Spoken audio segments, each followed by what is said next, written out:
Hello, and thank you for tuning in to today's episode of the Macrocast. I'm your host, Ylan and Managing Director at Penta. My co-hosts are Brendan Walsh and John Fagan of Markets Policy Partners. And today we have a very special guest joining us all the way from London, my colleague, David Cook, who leads Penta's International Financial Services practice. Hi, everybody. Hi there. Great. Well, I am really excited to get this international perspective today because we spend a lot of time on the Macrocast talking about the divergent approaches of central banks really around the world. Obviously here, the Federal Reserve has been on hold as it tries to assess the impact of its rate hike campaign on the economy, on businesses, on the markets. But, we've also seen some more hawkish talk and hawkish action out of England, the BOE delivering that 50 basis point increase earlier this month. Christine Lagarde at the ECB saying that she can't see the peak at the summit of inflation and that they're still sort of scaling the cliff. But there has been a little bit of good news, John, on the price front. So what are we seeing in terms of the economic data that's coming out of the EU right now? Yeah, thanks, Ylan. Obviously, as you said, the European Central Bank has been very focused on its inflation fighting mandate, has had very hawkish commentary, and the markets are pricing in 50 basis points more potential upside risk through the end of the year. And that is being, I guess, just a little bit, mitigated by the fact that we've gotten some, the consumer price index for the EU, the flash reading for June came out this morning. It was a little bit better than forecast, but still somewhat mixed. The improvement was really centered in the headline metric, and that came down to 5.5% year on year for June, which is the lowest since January 2022. And that's down from 6.1% in May.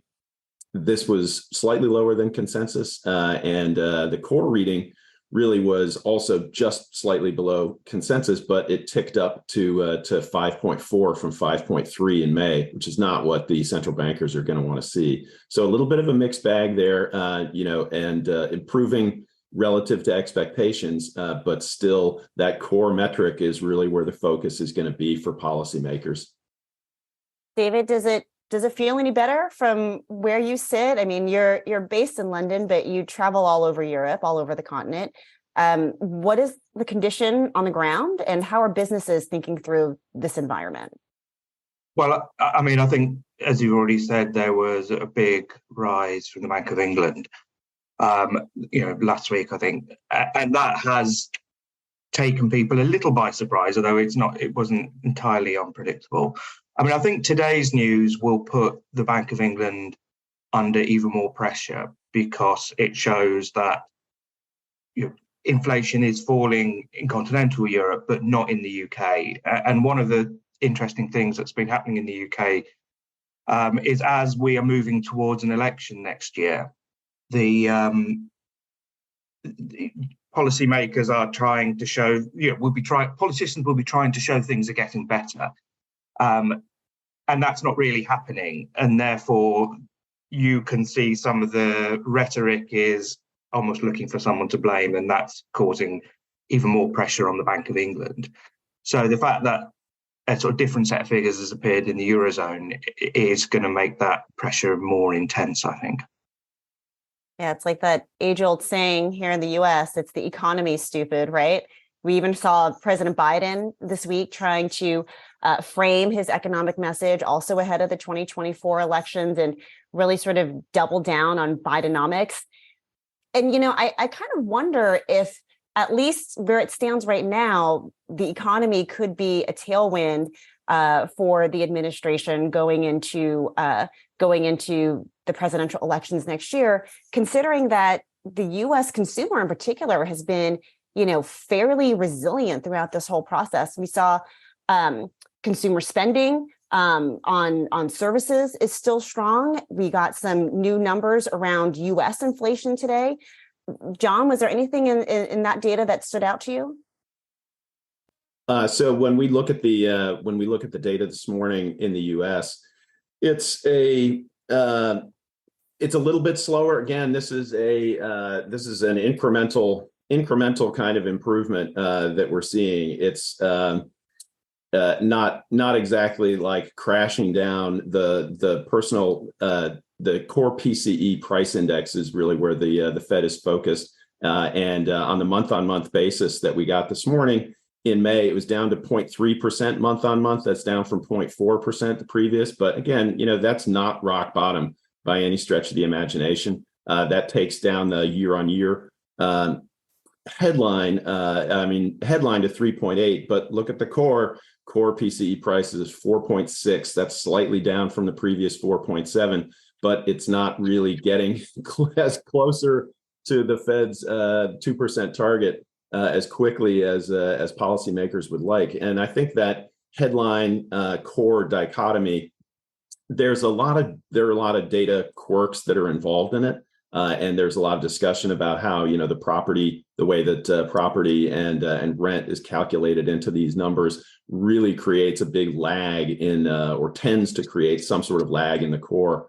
But we've seen it in Europe. We've seen it in the U.S. Energy prices are lower. Gasoline prices are a lot lower into the driving season this year, and food prices are lower. But that gets stripped out with the core metric, and Fed policymakers are going to be keyed in on those policy. They're targeting their policy efforts on that core, that sticky core, increasingly.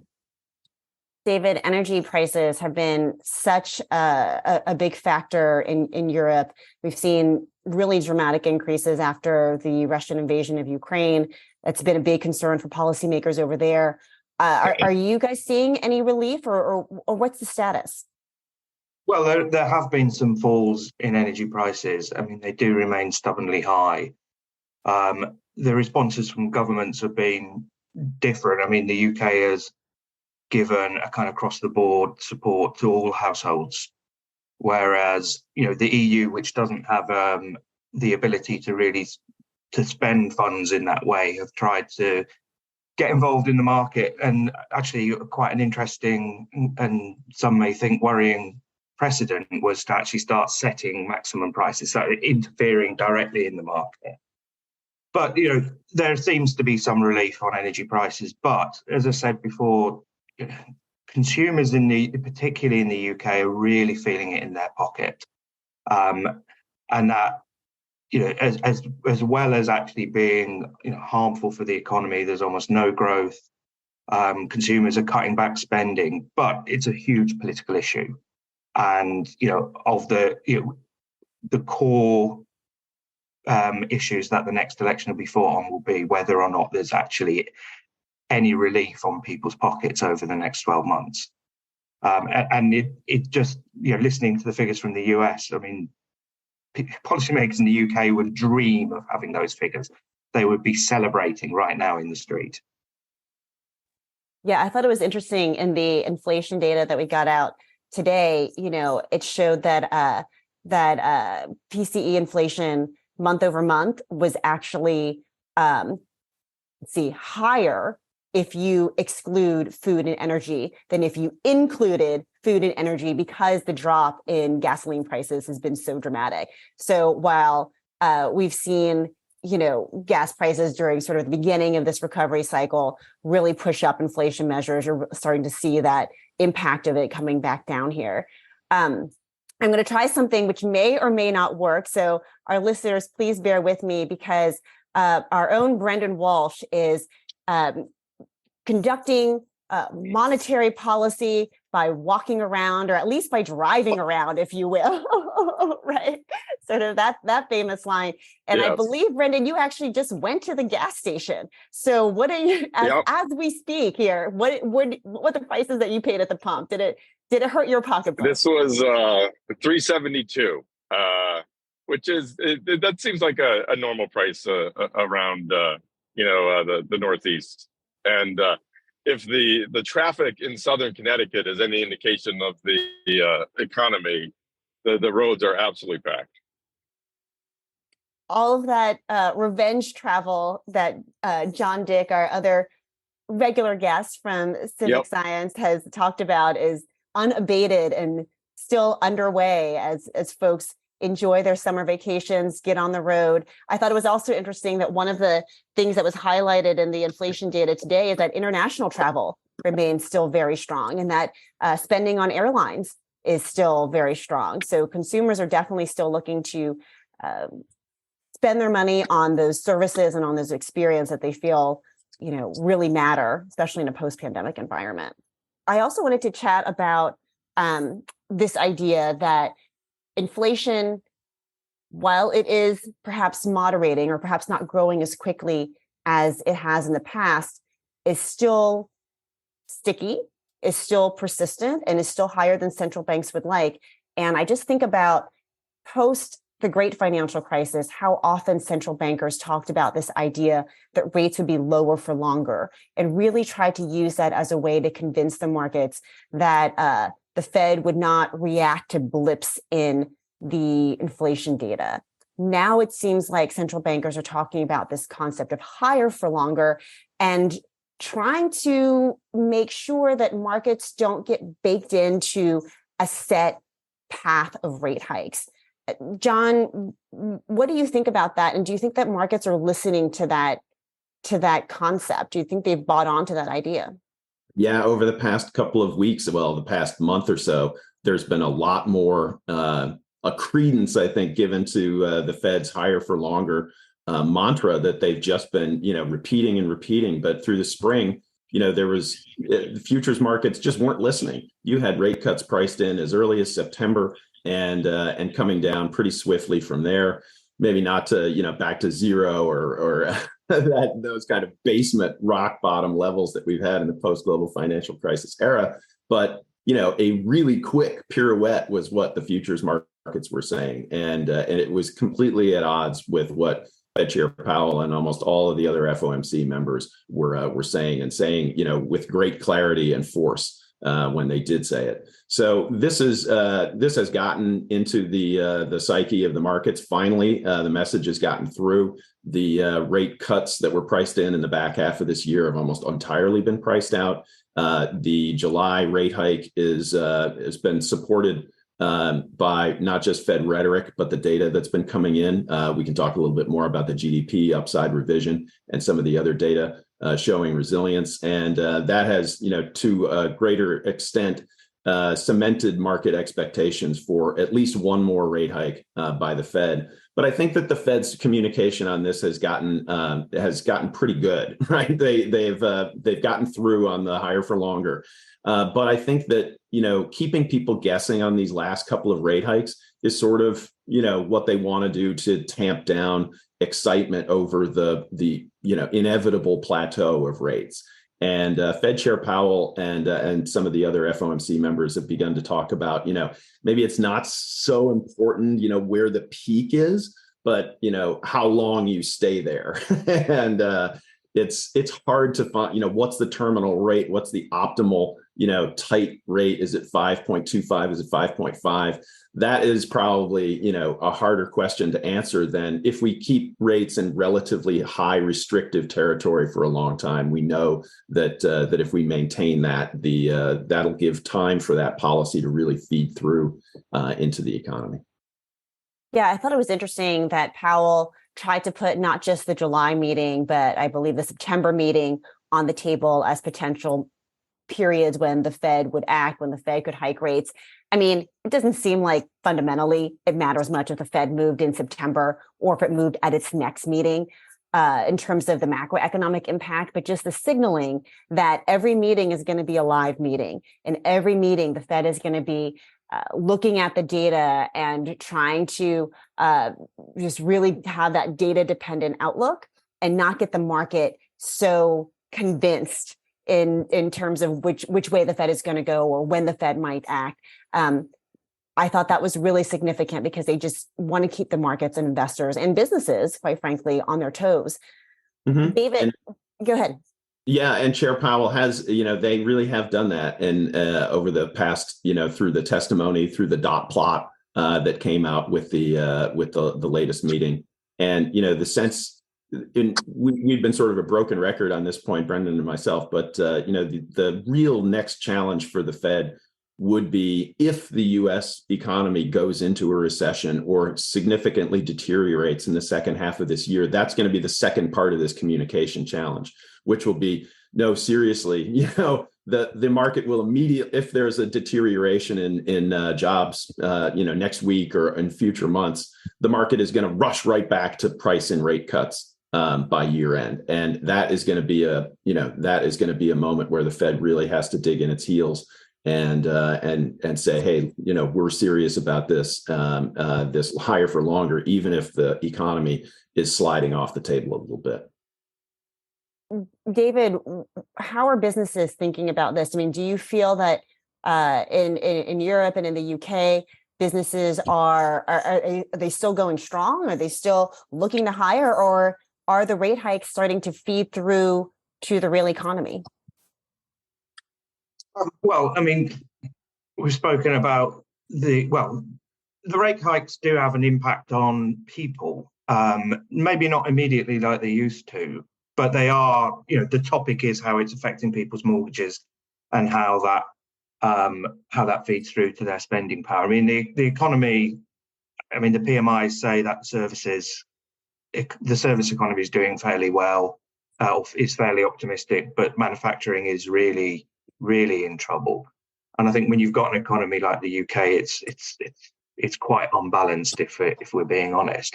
But I was reflecting on what John was saying about signalling. I mean, when Mark Carney was the governor of the Bank of England, he tried to give forward guidance to signal to the market what was happening, and that didn't work very well.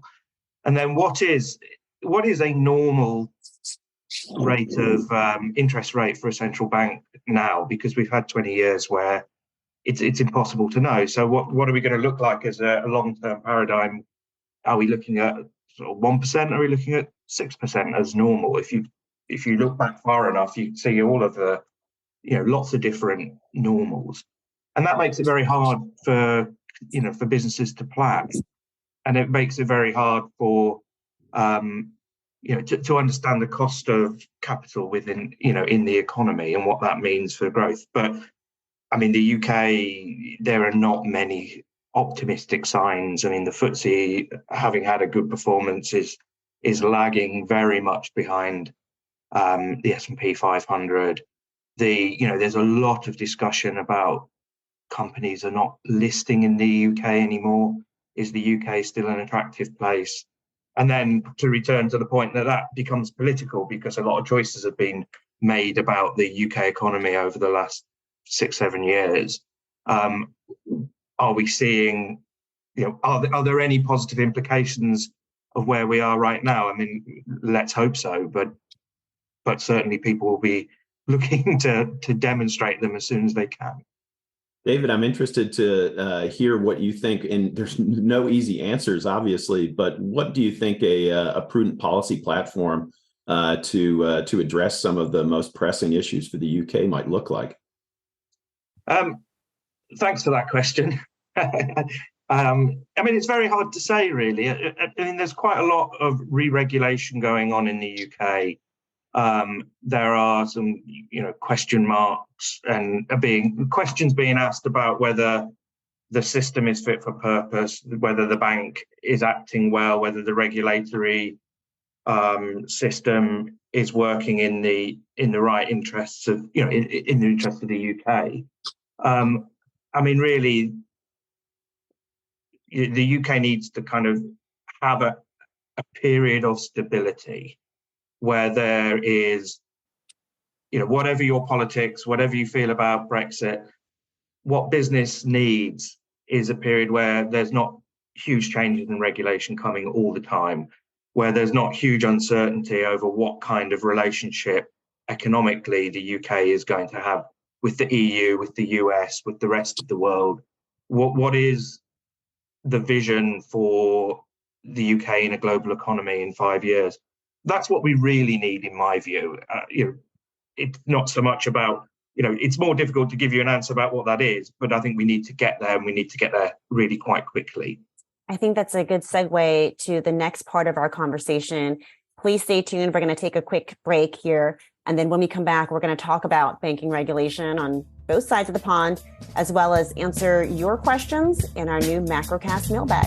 We'll be right back. On the first Friday of every month, Penta analyzes the latest jobs and labor market data in a digestible format. Sign up for our reports at pentagroup.co or on Twitter at PentaGRP. And we're back with the Macrocast. The Federal Reserve released the results of its annual big bank stress test this week and found that the financial system remains strong and resilient. These stress tests tested 23 of the country's largest banks against a severe shock, including, Brendan, a 40% drop in commercial real estate prices. I know that's an area that you've been warning about for a long time. Were you, relieved by these results? Yes and no. So the unfortunate part is we only test the big banks, and it's actually the medium to smaller banks that make the commercial real estate loans. So while our big banks are doing fine, it doesn't necessarily tell the whole story of the health of our banking sector, because it's those medium and smaller banks that are really the bulk of the commercial real estate loans. And obviously they were the medium-sized banks that failed. You know, the big guys did quite well. So I don't know if it's ironic, but this time we really should have been testing the smaller banks, not focusing on the big guys. Yeah, and that's actually part of the discussion right now in Washington, right? Is how much scrutiny should some of those, larger regional banks get? How much scrutiny should the smaller banks get? And, is the Fed even testing for the right things? Because the mini banking crisis that we saw in the spring wasn't driven by commercial real estate. It was driven by interest rate risk, right, John? Yeah, absolutely. It was such an unusual crisis. Maybe, yeah, I'll say it's ironic in the Alanis Morissette version of that word. Ironic. Yeah, none of those things are actually ironic. Yeah, she lists a bunch of things that are messed up, but not ironic necessarily. And then later on, she came back with, I thought, a great response, which is, isn't it ironic that a song called Ironic doesn't actually include anything ironic in it? I think maybe we'll turn Jay Powell and Michael Barr into Alanis Morissette fans instead of just Grateful Dead fans. Grateful Dead, yeah, exactly. No, but I think it's important because it raises the question of, what are the types of standards that regulators should be looking at, and to what extent do the results of the stress test and what we saw in the spring speak to the need for different regulations or perhaps tighter regulations in the future. David, I know that in the EU, there's already been some movement to start implementing parts of Basel III, or maybe what they're calling Basel Endgame. They're going to listen to Alanis Morissette and then go watch the Avengers, I guess, is what regulators have a busy summer ahead of them. What are you hearing from the EU, and how is that playing out?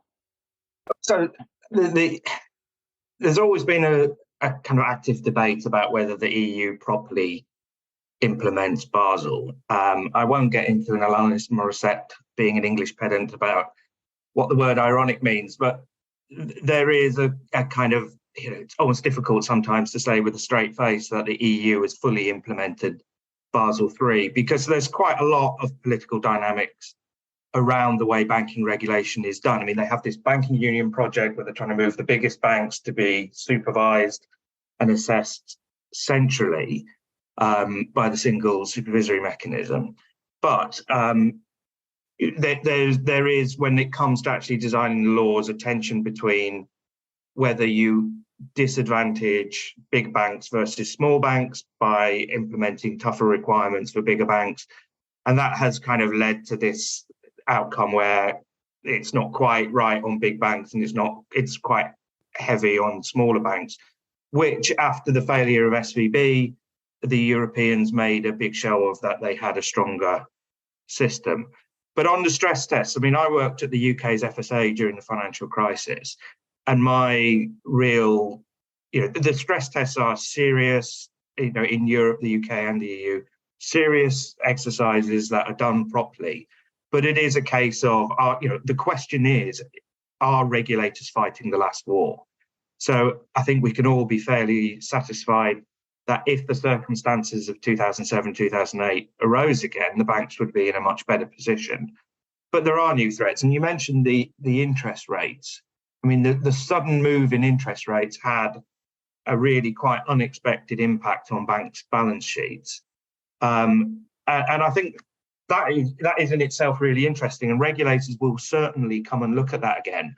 But if, having been involved in some of the crisis work for the UK authorities, you can see how the system is evolving and the risk. So if you go back to the 1990s, if there was a problem at a bank, people would wait till the newspapers would come out, and then they would read the newspaper and go to the bank and withdraw their funds, for example, in Japan in the 90s.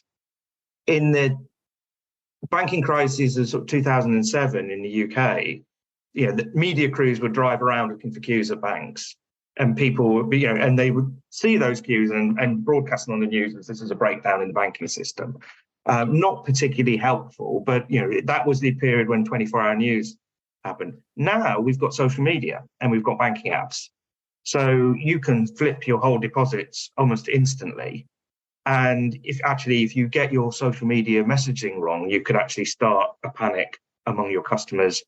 That I think is a real risk, and regulators really need to come to that, because now you can't. The stress tests assume a maximum of a 10% a day deposit withdrawal, and I think that is pretty optimistic in the modern world. Yeah, maybe the stress test should start accounting for Twitter risk. I know, Brendan, that's something that you've been harping on for a while, is that the crisis doesn't necessarily have to be fundamental. It can be a crisis of confidence that starts on social media. Yeah, I mean, the regulator's job just got a lot more difficult. That they woke up, what was it, 4 months ago, into an entirely different world. And that's exactly what happened at Silicon Valley. That Facebook and Twitter, freaked everyone out, and then everybody pulled their deposits. Yeah, you also had a situation where you could be a 20-year career, bank executive, and you've actually never experienced higher rates. So we have a little bit of a lack of expertise in the banking sector of how to handle deposit risk, because deposits have been free for 20 years and you didn't have to pay for them. That's equally true among policymakers. I mean, there was quite a lot of discussion of, was there anyone in the Treasury who hadn't retired, who was there when inflation rates were higher? So the policymakers are really starting from scratch, and you can see the uncertainty in what they're doing. I know, John, tell me, do you remember high rates? No, not when I was there. I was there 2014 to 18, and it was pretty much rock bottom. It was low rates forever. And there was, some discomfort around that. But at the same time, when you looked at the carrying costs of sovereign debt, that allowed, a lot more leeway in terms of the fiscal outlook. Well, we have a wealth of expertise every week for you to mine and to hear from on the Macrocast. And so we want to make sure that we answer the questions that our listeners have as well. So I want to get to a new feature that we have on the Macrocast called the mailbag. And a reader wrote in to us with this question about the stock trading controversies at the Fed over the past few years. The reader wanted to know, why is there not an ethics committee at the Fed itself that shuts down any type of conflict of interest? Shouldn't any morally clear Fed official be willing and even eager to just go to cash during their tenure at the Fed? So I'm going to start by just kind of opening this up in our last, few minutes here to the broader question of ethics in central banking. Should Fed officials be allowed to trade and invest in anything other than cash? No. Let's be a quick end to this episode.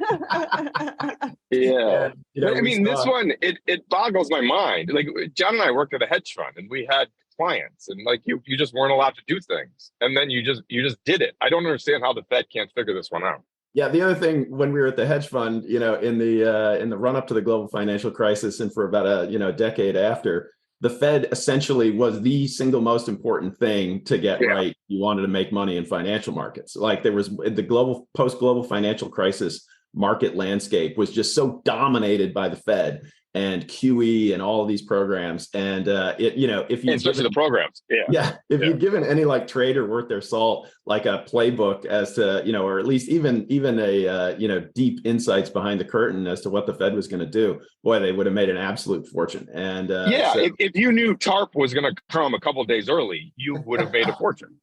Yeah, anybody would look like a genius. But it's clearly they were just way behind in setting these ethical rules. The Federal Reserve is very much an entity unto itself. It is not a federal government agency. I know, like Treasury is, so kind of made its own rules and policed itself. We kind of see where that got us. And of course, the individuals that retired early, like Vice Chair Clarida, Boston Fed President Rosengren, Dallas Fed President Kaplan. That's a pretty serious cull for high-ranking officials that didn't express remorse or culpability, and they said they did nothing wrong, but still they all left sort of under at least a little bit of a wisps of a cloud, I guess, of ethics. It just doesn't look good, and they should have known that. I mean, that's interesting. In the UK, you have to declare any holdings or activities you do, particularly beyond the kind of sort of big indexes like pension, your own pension, and so on. But people have lost their jobs at the Bank of England because they've forgotten to put on their form that they have a family member that works for a financial institution. For example, some of the careers have been finished by that. So just to be on the record with this, there are ethics rules at the Fed. They imposed a set of tighter restrictions starting in February 2022 that applies not just to the bank presidents and governors, but also to senior staff. They can't trade individual stocks and bonds, and all trades have to be pre-approved and pre-scheduled. However, there is an IG report out there that came out this May that said that those rules don't go far enough, and that there's no one at the Fed or outside of the Fed to verify the accuracy of any financial reporting or financial disclosures that they provide. And it's not clear who's in charge of sort of enforcing that and determining whether there was a violation, and if so, what the consequences are. So I think that's why you're seeing Congress get involved here, and you're seeing lots of bills to sort of tighten up ethics at the Fed as lawmakers take a hard look at not just the Federal Reserve themselves, as well as the Supreme Court. So when lawmakers get involved, that's when officials start to get worried. But we will leave it there for now. Thank you so much to our listener for submitting that question. We hope that we answered it for you, and that you learned something today. And thank you to everyone for listening to the Macrocast. I'm Ylan Moy with Penta. My co-hosts are Brendan and John from Markets Policy Partners. Thank you to David Cook from Penta's London office for joining in all of the fun and excitement today. We hope that you enjoyed our show. Please remember to like and subscribe to the Macrocast wherever you get your podcasts. Thanks for listening. Thank you for listening to the Macrocast. Please remember to subscribe, rate, and share.